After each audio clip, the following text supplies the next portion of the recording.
38 নম্বর যে বেদাতটি সেটি হলো কোন ব্যক্তির নির্দেশে শরীয়ত বিরোধী কোনো কাজকে বৈধ মনে করা।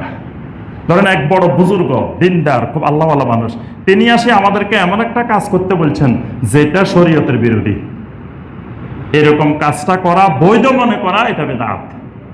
তিনি যত বড় বুজুর্গই হন, যত বড় আলেমে হন, তিনি যদি কোরআন সুন্নাহর খেলাফ কিছু বলেন সেটা মানা যাবে না।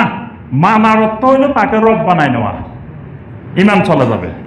আল্লাহ পাক সরাসরি নিষেধ করছেন, খবরদার তোমরা একজন আরেকজনকে রব বানাইও না।